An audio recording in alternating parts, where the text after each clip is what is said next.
And next up, we have the person who brought us all together tonight, Shanehi. Come on.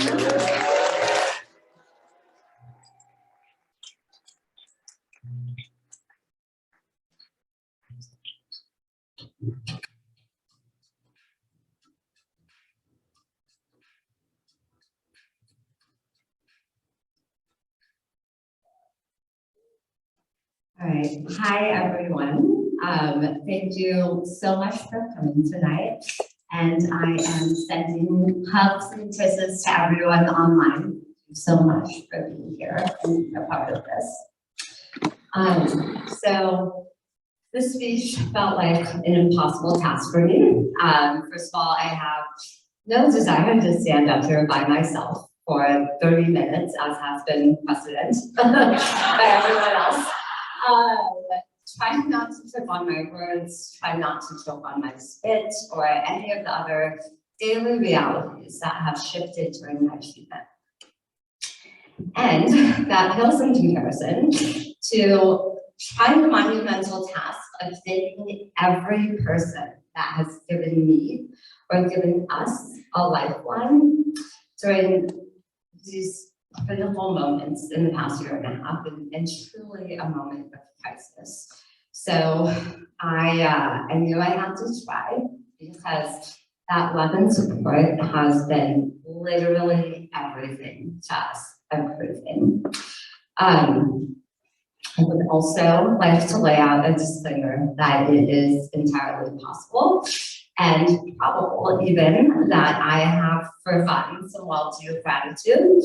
And I can maybe blame chemo brain for another year, and maybe a few months. There are a few doctors in the house, I'm sure they'll tell me later. But yeah, I first of all want to start with a heartfelt thank you to every single person in this room and every single person online. If you are a part of this, you meant something to me and to us in our journey. And I really want to take a moment and give yourselves a round of applause as we do that.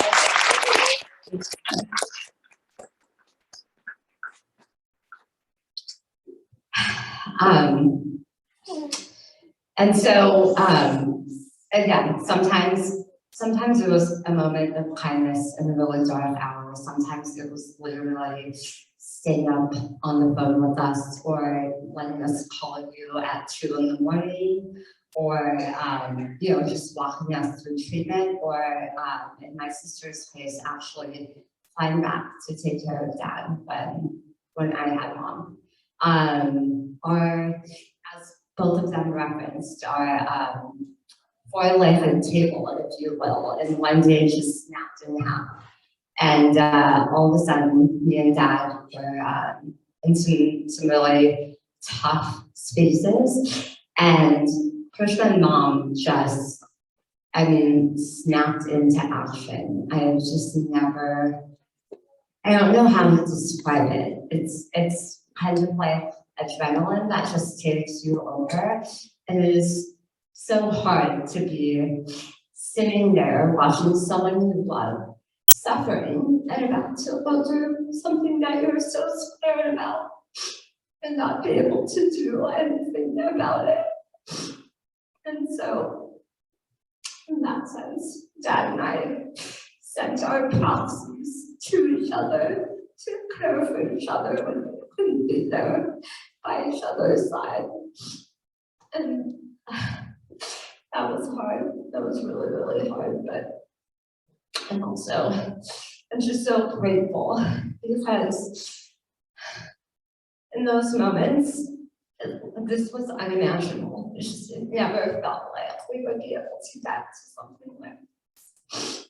And so, I'm really grateful. And again, I would say Mom and Krishna are just two of the strongest people, two of the strongest women I've ever met. But none of us could do this without literally all of you holding us up. Mom mentioned a lot of people, Dad mentioned a lot of people, I won't go into it, but it is so critical to have the people that you were relying on so heavily, when you lose yourself and lose all ability to take care of yourself, to have them be supported. And I know a lot of people in here are both my friends and also friends with my sister. And I remember soon after I was diagnosed, I actually sent an email to a personal friend saying, you know, thank you so much. Or maybe people I'd be shy, I can't remember. But at one point I just said, please take care of my sister. She's about to go through a lot. We're relying on her really heavily. And thank you for being there for her. I felt the same way about my family and our family friends. And so that's part of the initial thank you to everyone. And just letting you know what this means.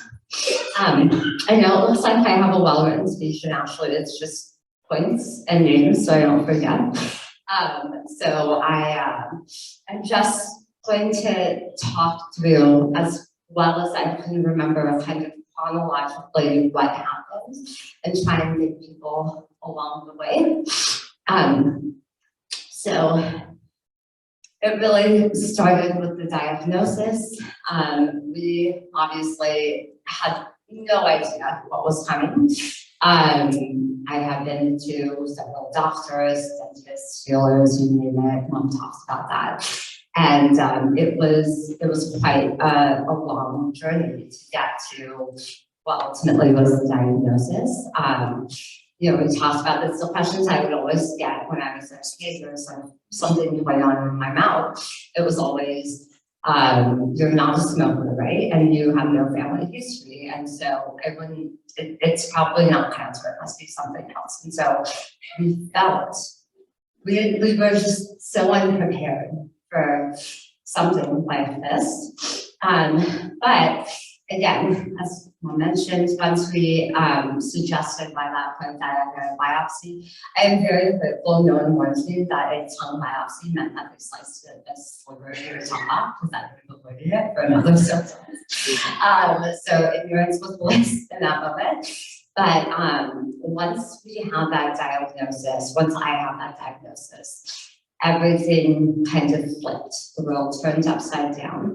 And so the first person in this story is Rafa. I know you're online. I know you wish you could be here. I know there's a name card with your name on it. And I'm sorry you're not able to be here tonight. But you are so deeply interwoven in my story and my journey. And I just, for all of the things that have been talked throughout this process, the first moment that I was always grateful for was that I happened to get that phone call when you were with me, and the chances of that were so slim. Some of you have heard this before, but if you know me, you know that I am a sharp wit, if you will. And so Rafa had happened to be in San Francisco visiting a friend. He was coming to my apartment to have lunch with me on a weekday, and I had given him a pretty hard time about giving me a crappy day and hanging out with his friends. But I took it, and I remember I was like, hey, you know, I just have to take this call really fast. My doctor set up this call, so I'm just take it, and then let's go to lunch. And I was on the Zoom, it was during COVID, and the first thing that doctor said was that we have the test results back, it's cancer. And my mind just went blank. I just couldn't comprehend it. And Rafa stepped in, he stepped on the call, he got all the information to this day. I have no idea what was said on that call, other than you have cancer, and then just a giant question mark in my brain of what in God's name does that mean? And so, and again, from that moment, he took all the information, we made a plan about who to contact, what to do, you know, what were the next steps. At that point, I didn't know what someone does if someone tells them they have cancer. I didn't realize that you have to get scans. I didn't realize, someone does that, that you have to set up all those appointments. And to be fair, the only other time I was spent in the hospital was actually for that bone marrow procedure. So he arranged all of that.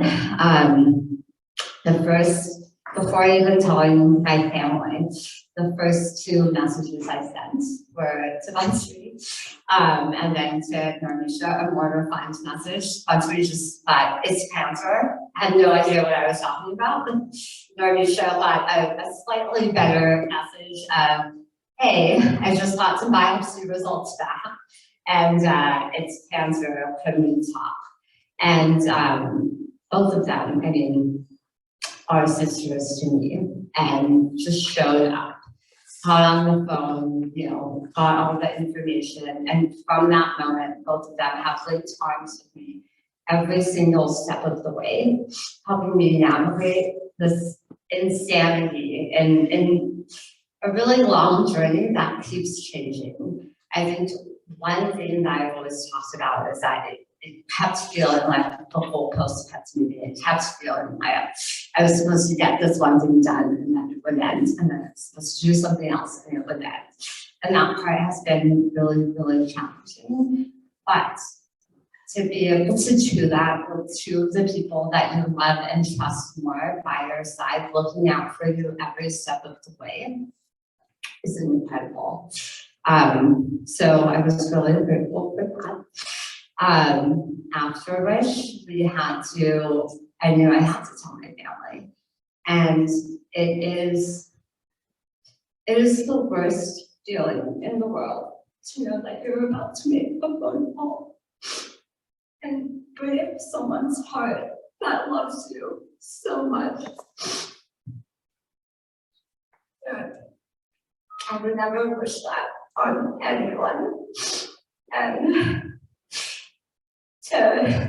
to muster up the courage to do that. Again, Rafa was instrumental in that. I don't know how I would have done that by myself. And so the next call we made was to Krishma. And in that moment, I was 5 years old and I called my big sister. Telling her something was so wrong. And that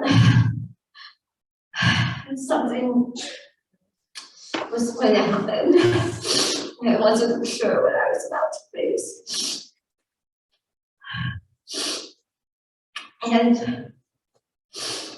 I'm really grateful to not think your life, actually.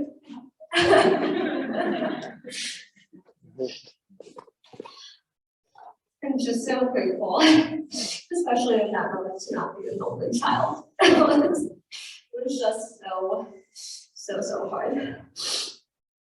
And then after that, laying the burden and sharing that with you to tell mom and dad.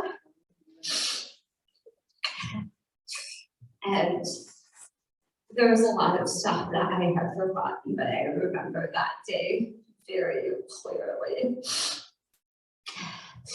And so after we told them, after both of them cried, we came over and brought sushi.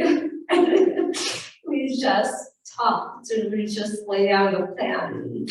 And you just made sure that I wasn't alone and that we weren't alone.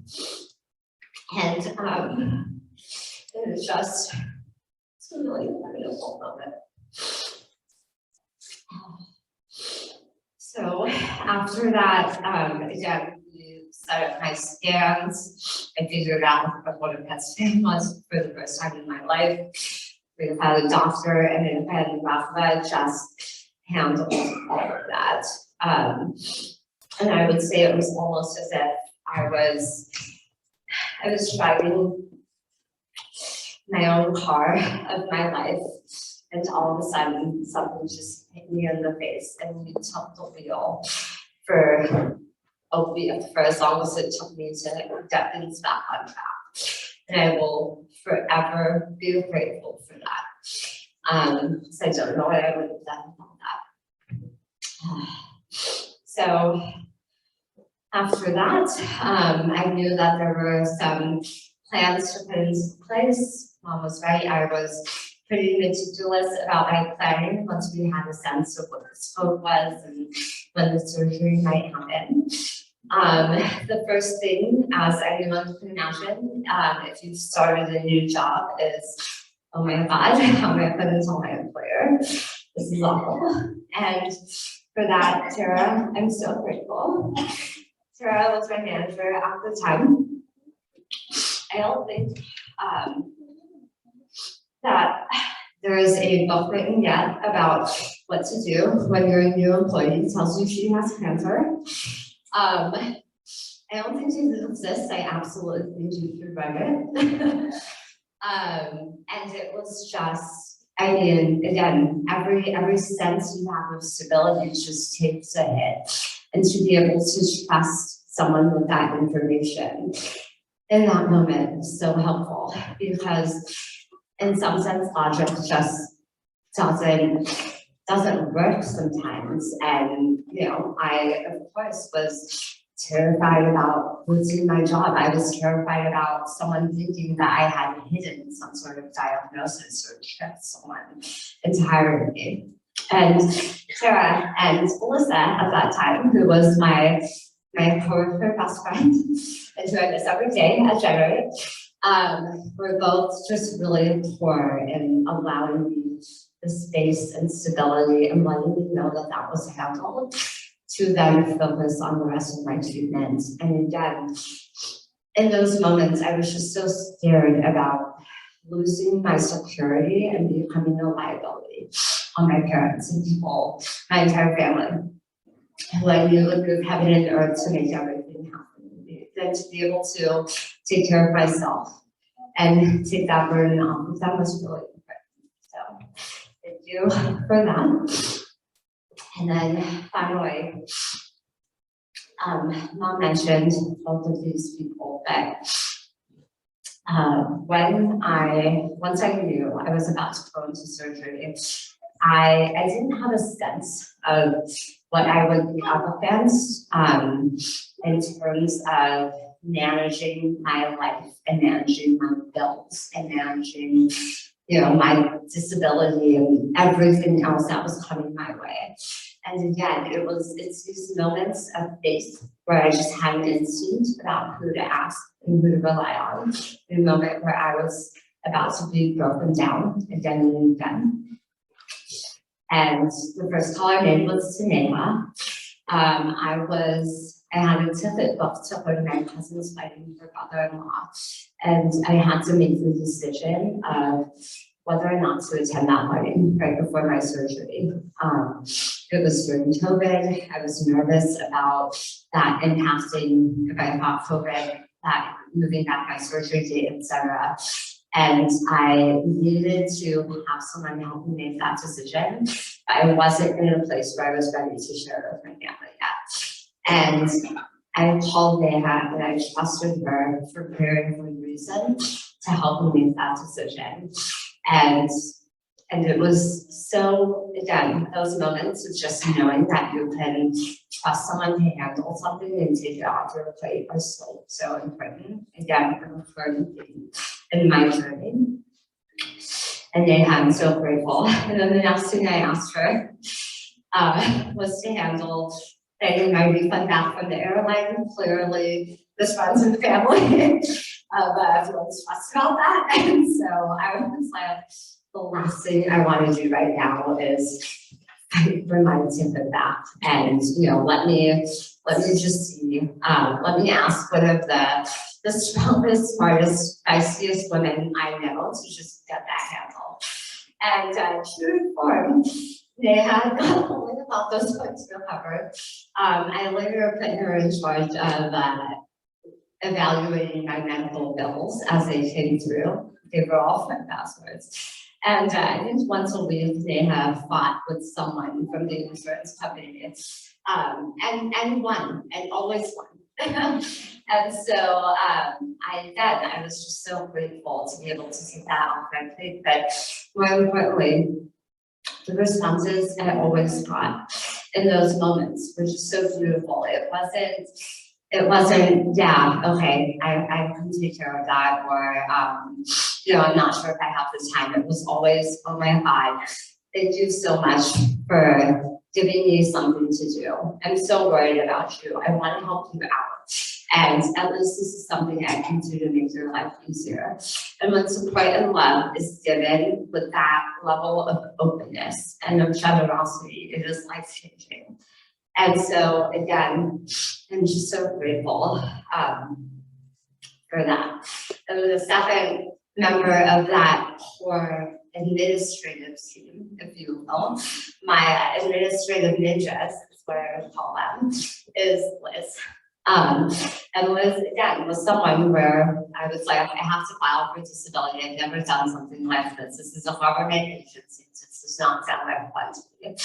And I called Liz, and I was like, you know what? If someone knows how to use this right, it's Liz. And so every week we would get on the phone.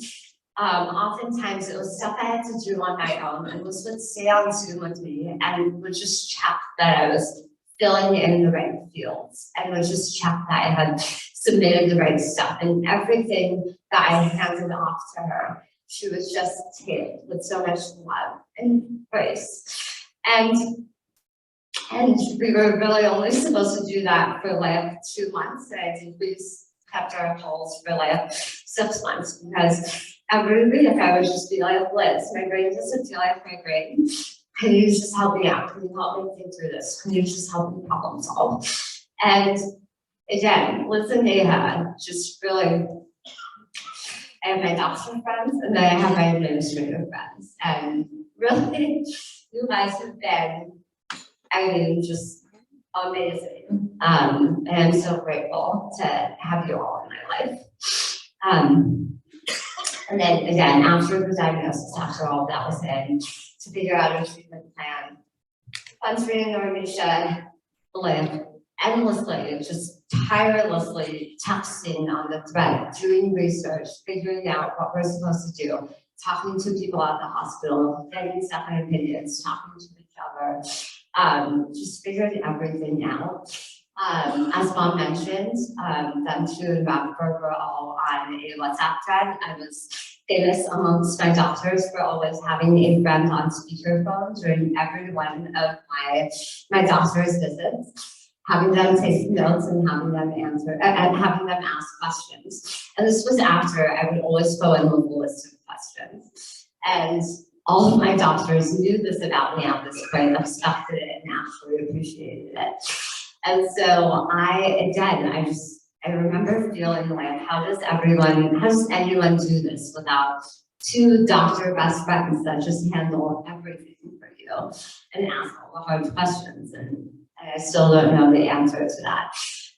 What's funny about Rafa is that he is not a doctor, although he made sense he's a doctor after this, certainly outside one.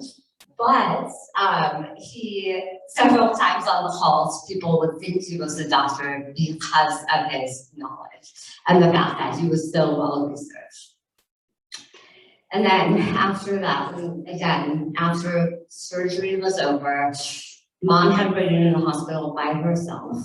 Bunty and Krishna had wanted to come, Bunty had taken the day off, and ultimately my mom had to sit there and wait for the surgery to be over, all alone. We got what we thought was good news initially. I was on a lot of drugs. I remember feeling really happy and very delirious after that and saying, this is great, everything's awesome. And then of course, about a week later was when we found out that that was now going to be about 10% of the journey. Radiation and chemo was going to be added, and it was going to be a really long journey. And again, what they don't tell you is that oftentimes you kind of have these really important decisions thrown at you. And you just don't expect it, and it's hard to know what to do. And the clinical trial felt like a really, really hard decision. Now, I was scared. I was scared that I was making the wrong decision. And we called our family friends, Nancy, Milish, and Garrett Uncle, who all offered really, really helpful points of view, helped us land on a decision that made me feel comfortable and also helped me advocate for myself, which is really hard. When you are not sure what you're doing and you're in a room with a professional and you're just so scared about what you may have done wrong to land in that seat in the first place, and then so scared to make the wrong decision again afterwards, to have someone listen to you so patiently, calming you down and talking you through what the options are and what you can say is so empowering. And anyone who's been through a hard medical procedure can tell you it is probably the most disempowering experience of your life. It's so hard. You have to live up to control. You have to not trust yourself. And to have moments where you feel like something is in your control, where you're able to make an educated guess, is so, so important. And you all gave that to us. And I don't want to understate that. Like, it may seem very simple to you all because you're doctors and you're very kind people, but it was so important. And then throughout radiation, when I had, horrific burns and whatever else was going on, again, to be able to just text someone instead of sending a my chart message or doing something else, and just say, hey, like, Shanehi has been hot the whole night, can't sleep. Is there something we can do? That was so helpful.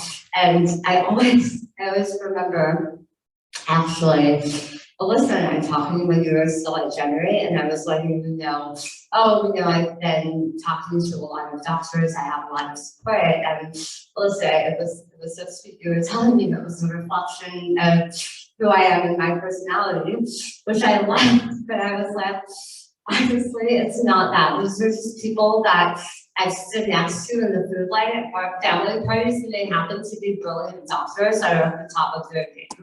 I was just so lucky to have been family friends with so many people that are so brilliant. And I really feel that way. So a heartfelt thank you to each of you for spending that time.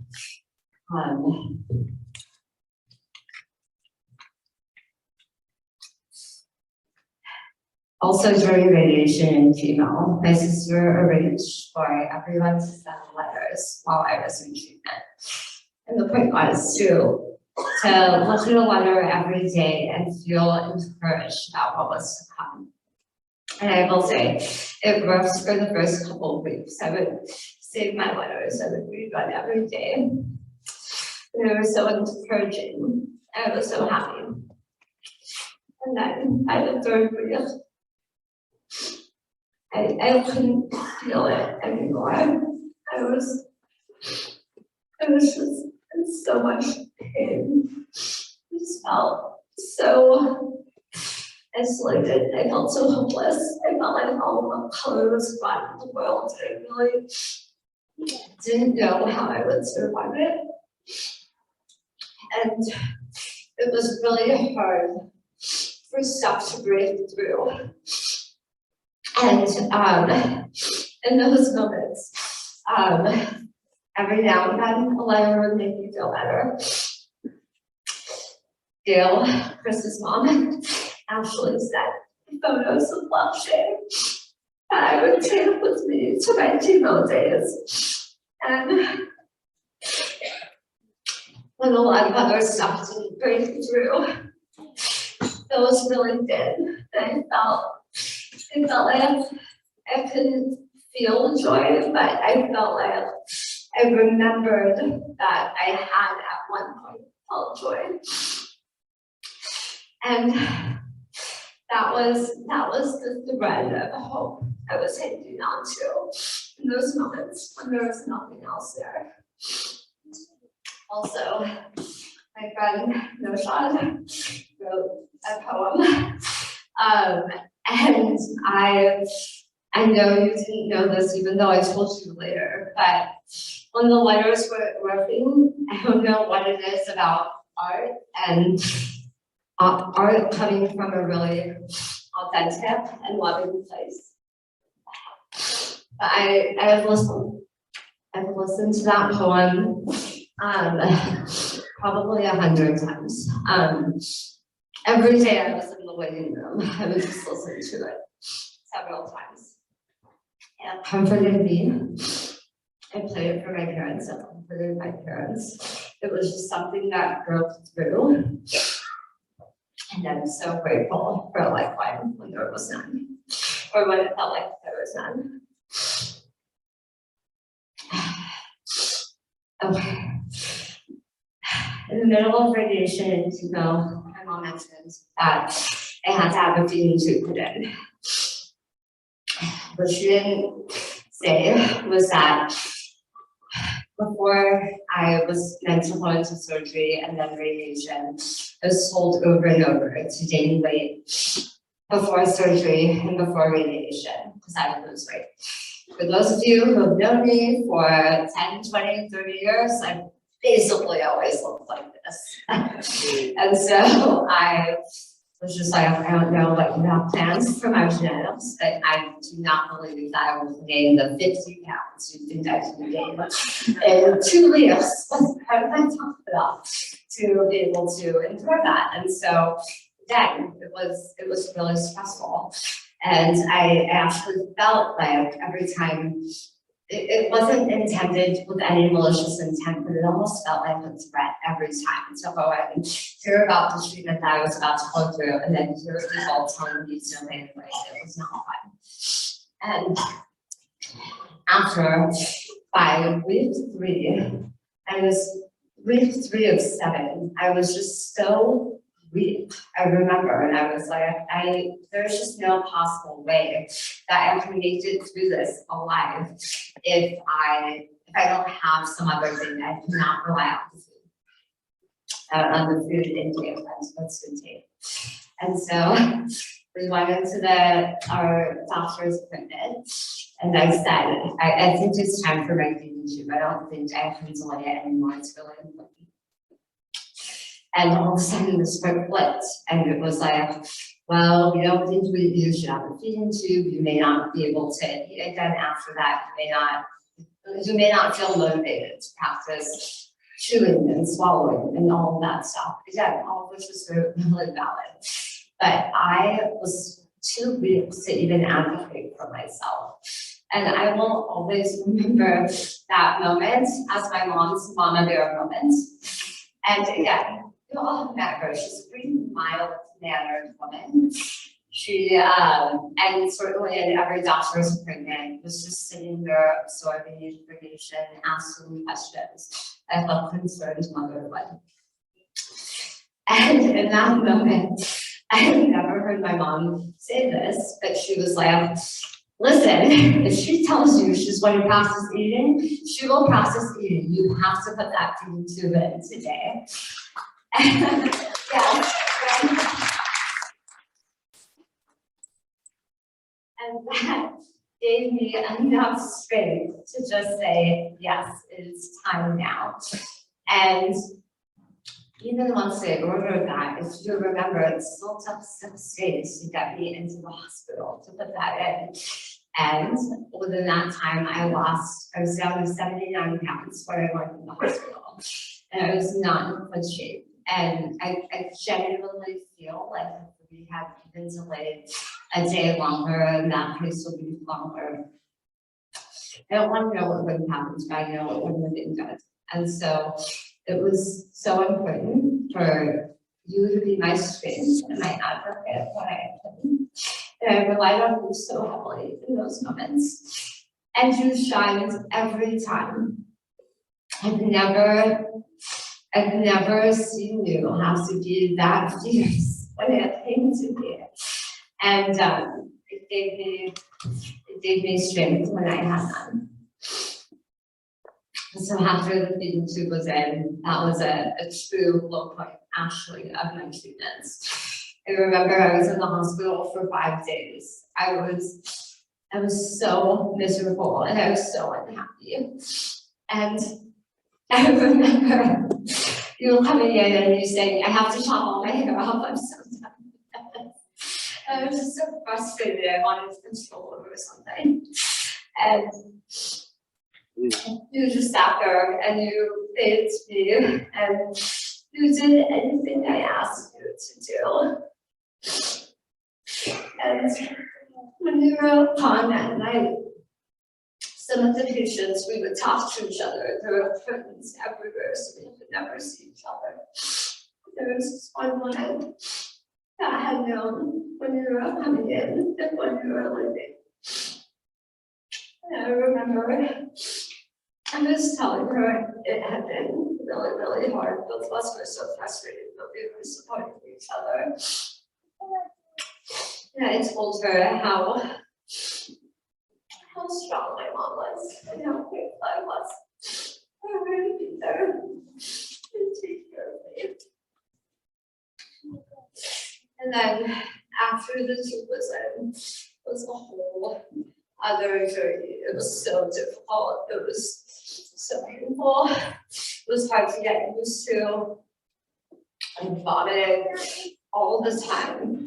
And all the physical pain is one thing, but the emotional pain, physical pain is a relay race. You're just getting from one stop to the other stop, passing the baton, doing something else, whatever it's asked of you. But the emotional pain is a marathon. And the feeding tube was a really hard period during that. It was really hard. And I was not doing well. I was out of it a lot. My mom and Rafa, when he was there, would sometimes talk about my feeding tube while I was sleeping because I just had no interest in doing it. But the emotional pain part of it is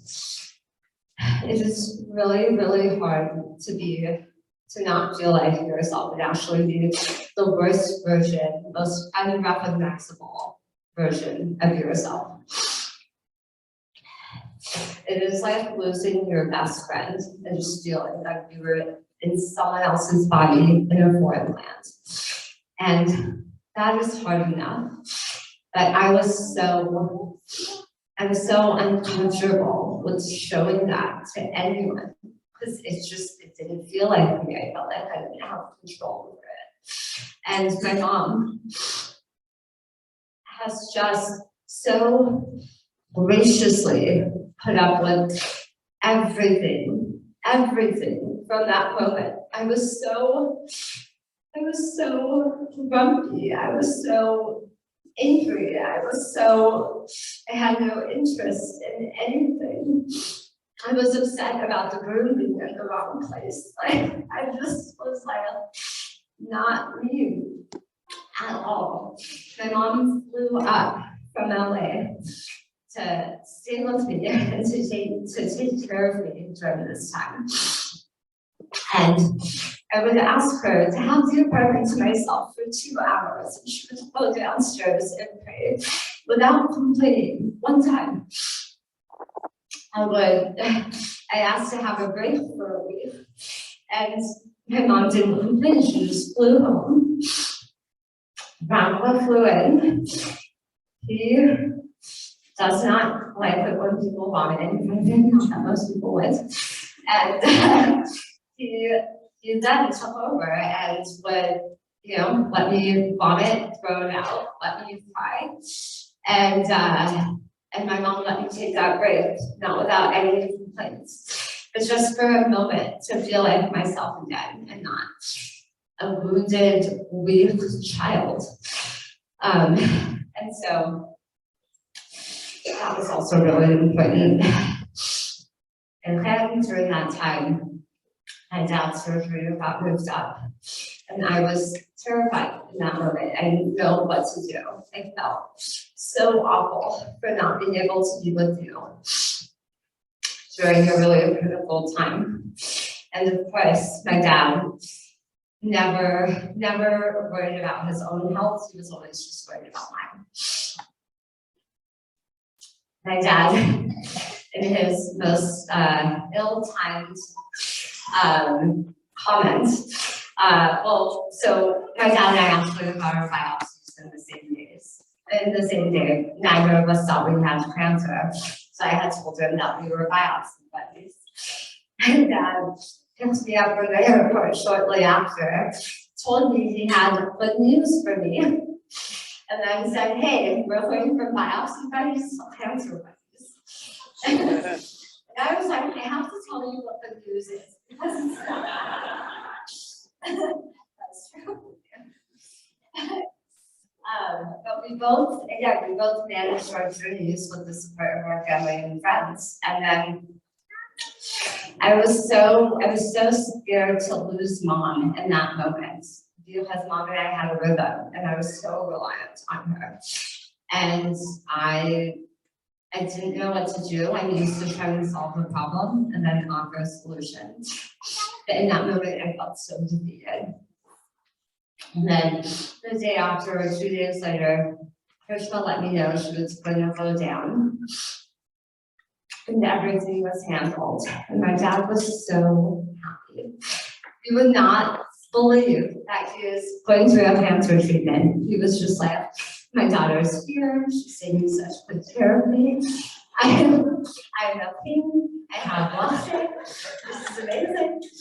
And again, that's all I wanted to hear. I just wanted to hear that the people I love are taken care of. And so, Krishna, thank you so much for stepping up in that moment. I knew you would, there was never any question, but to just come through and take all of the guilt and the burden and the sadness off of me for that time was so critical. Again, support from my sister was so important. Chris, you have been just so loving and calm and patient. When I was first diagnosed, actually, I happened to be in their neighborhood. I don't remember where Krishna was. And I just told you I was in the neighborhood. I showed up and we just hung out. And Chris's energy is just so attentive yet calm. He just listens, he supports, and he makes you feel like everything's going to be okay. And that was so important to me. Yes, I also have not forgotten when you sleep by the fire, filled up my gas and changed my windshield. It was so helpful. I was like, I don't want to do this at all. I don't know how to drive right now. I can't. And it's just all of that attention to detail and that care there were these moments of love that were delivered to us. So I'm grateful for that. Again, lastly about the being tube, all of the doctors I have on speed dial. Sahil was one of them, Narisha was another one, Jatan Masa was another one. Definitely some people have gotten a call from me saying, my tube is bleeding, or this just happened, and just really being in shock and not knowing what to do. I wasn't scared, I just didn't know what to do. And for someone to take the wheel in those moments was really critical. It's really funny turning to your baby cousin for medical advice when you've seen him for summers. And yeah, it was really sound medical advice. I'm so grateful. And then after all of that was over, after all the treatments were over, interestingly, that is kind of when it felt like the real test began. It's not easy to be in treatment, but it is something that pauses everything else. It pauses your life. And you just have to get through it, and people understand. But the integration afterwards feels still nearly impossible at times. But in those moments, it was just so crazy. It was so beyond me. And I have just, again, it's been a really dark journey. I've never been shy about, or I've never hidden any of that from anyone. I think I've been pretty honest about that. That's really challenging because I don't want to pretend like people that go through stuff like this just have it easy. I don't want to just have a photo of me and Zion saying, hey, I went to the cancer and I'm on this mountain. Every step of that trip was so hard.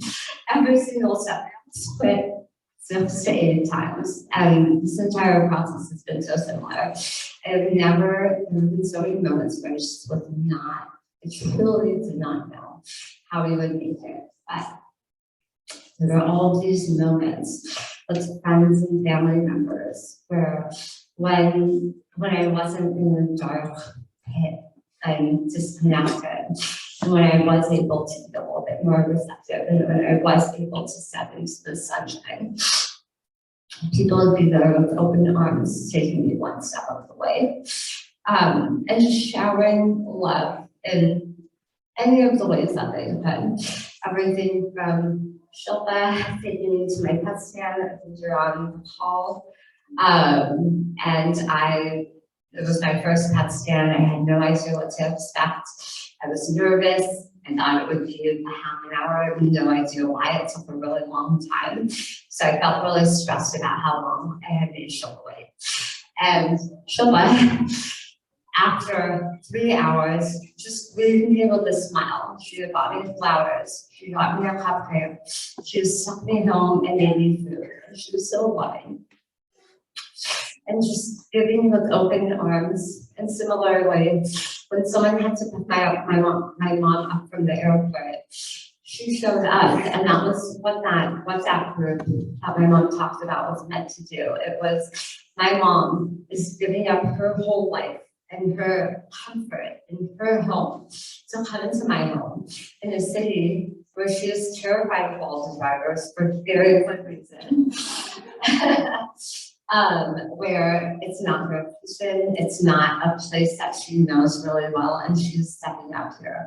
And I know that it will be so hard for me to not take care of her. It will be so hard for me to rely on her, and for me to say, hey, I can't help you with that. And so let me set up support for you to make sure that other people are willing to step in and help you out the way I would. And that entire group is all of those people. Shilpa was in it, Anjman and Jason were in it. Anjman was another one where I had called an Uber. Several people know the story. There was a guy at the airport that was awful. I broke my back. I cried. It was a very low point in my life. That was and it hurts. But after that, Anjman was like, no, I'm going to pick you up from the airport. Just let it be. I'm going to pick up your back. Like, why are you trying to do stuff? She even dropped me off to the airport to fly here, and I'm fine. I'm able to carry my own backpack. And so everyone that was a part of that group, Jason, Sunday, Rusha, who were in my building, again, who would help me with really mundane tasks. I hated the fact that I was scared to take a shower sometimes because I was worried about passing out in the shower. And if the doctors had had it their way, I wouldn't have taken showers by myself if my mom had had it her way. And one time I just asked Anjman to come over and sit in my couch while I took a shower to make sure nothing would happen. I didn't hang out with her. I was like, I just want to feel like my own person and human. And asking, just making these strange requests of people, to also pick me up from the airport. A lot of people picked me up from the airport apparently after we stopped trusting Uber. And so, yeah, those moments just given with love. Everyone who visited my apartment, Sachi, showing up several times for me in the worst of states. I've never looked that bad since we've known each other. And twice, she's found me on the couch and would just come in and do whatever I needed to do. I was just so I was just not myself, but I at least knew that I could trust people to be there with me and to not look at me as someone who was grumpy and sick and angry and confused and just treating me with love. And again, it has meant the world. And what all of them did and what all of you have done is I described how hard it is to not feel like yourself, and I still have those moments all the time. But they are fewer and further between. And what my friends and my family have done for me is remind me of who I am. When you have friendships and people reminding you of your memories and the person that you are, it gives you hope. And hope is probably what is in the shortest supply of someone going through a really, really hard ticket. And so, for all of those moments, and with all of you, thank you so much for reminding me of who I am in the moments I have lost myself. Thank you so much for helping my family in the darkest moments of our lives. Thank you so much for all the love. Thank you for all the laughter.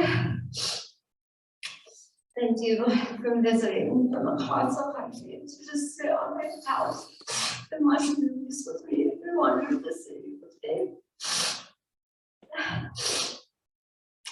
And reminding me that it is your pleasure to be there, reminding me that you're not treating me a favor, but reminding me that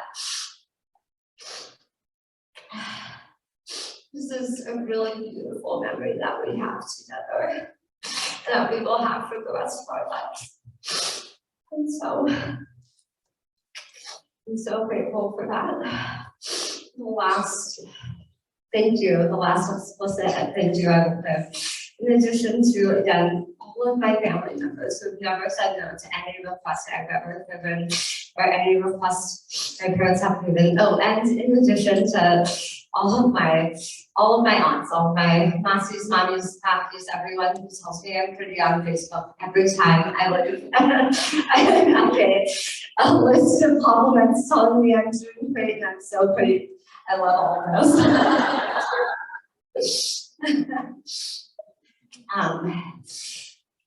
The last thank yous I want to give for this event tonight. This is not actually something in my comfort zone to have all of the spotlights on me and me speaking to everyone this whole time. What is in my comfort zone are all of the hugs and all of the genuine joy that I created all of you with. I cannot make that happen. I'm so happy to see every single one of you, and I'm so grateful to all of you. And there were plenty of moments leading up to this where I was like, I honestly don't know if it's worth it. It feels like a lot of work. I'm not always great at decisions. It feels like a lot. But I do remember feeling like it will be an important milestone and an important memory to reflect back on when things get hard. And I know very well that things will be hard for a while. I know I have a lot of treatments still coming up in the next year. I don't know what the full recovery will look like. I know all that is true, and yet I will have this night to come back to and to remember us dancing if there is any time left. I will remember the photos, I'll remember the smiles, I will remember all of the jokes. And that will be really, really important. And again, once I knew I was planning this party, I was like, oh, it is going to be stressful. I am not looking forward to this. Who can I ask to help me out with this? So I sent an email to a bunch of my closest girlfriends saying, hey, does anyone want to help me with this? I will will not be able to handle this very well by myself. And of course, everyone stepped up in every detail of what you've seen tonight, everything from the scrapbook in place of the guest book, all of the table arrangements, all of the food, the MC, every detail has been thought about, and there has been a contribution from a whole host of people. The boba that was brought in, that was the last minute text from me to my friend Gilbert yesterday, saying this morning, saying, hey, could you give it up? Clearly it was a hit, that was fun. In the first like 10 minutes, so a lot of that works out. But every single step of the way, people just helped out. And the people who've put in a tireless amount of effort are Ami and Donna. Couldn't we give a round of applause to them?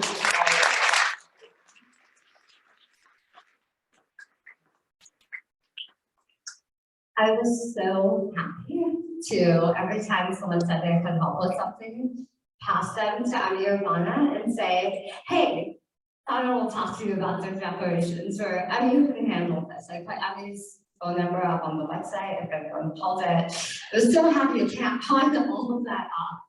And to wake up today, pleased, well rested, and get my hair and makeup done. And none of that would have happened without them. And again, it's not just the help that was delivered, but the joy with which it was offered. We were on a weekly call. We thought through different decisions. We stayed up until we were delirious, making the bucket list / heart list that you all have at your tables. And actually it's been really fun to plan all of this together. And I just could never have done that without all of my friends and all of the joy and love that they show up with. My parents have told me time and time again throughout this whole treatment how amazing my friends are. And then they told me multiple times today because everyone was so happy that my daughter was here helping me out at my house. And it's true. It has just been so beautiful to be on the receiving end of all of that love and support, and to know that people have your back. So thank you for all of that. The last thing I will leave you with is on your tables, as your party favors, you have two items. One is a reclaimed bucket list, because I don't love that as much, and it's a heart list. And it's things to remember to do. So it's qualities that you love about yourself, stuff you want to check off your list before you die. And if this is taught us anything, it's that nothing is promised. And so I really hope that everyone takes those home, takes the time to build them out, and actually does them. There is, for all of the valleys that I've had in treatments, it's also made some things very clear. And one of those is those moments of magic, the moments of joy, the moments of laughter, is everything that I thought about the night before surgery. Many of you know this, but the night before surgery, I wrote what could have been, in my mind, my last letter to the world. We actually printed out some copies if anyone wants to read it. But in that moment, I was just sitting there reflecting on what happens if it just ends on the operating table. We didn't think that would happen, but we also didn't think that I would have cancer. And so I did get very, very clear on what felt important. If it all ends the next day, I want everyone to take that away from this party. If there's one thing you all take away, I hope it's a one night where you just feel happy about life, proud of yourself, and recognize the beauty in the world. The other item that you have is a smile card. People know I'm a big fan of random acts of kindness. And so what that is a reminder to do something nice for a stranger, a random act of kindness. Buy them a cup of coffee, drop off $1 to someone, do the dishes for someone, whatever it is. And leave that smile card with them for them to pass on to someone else.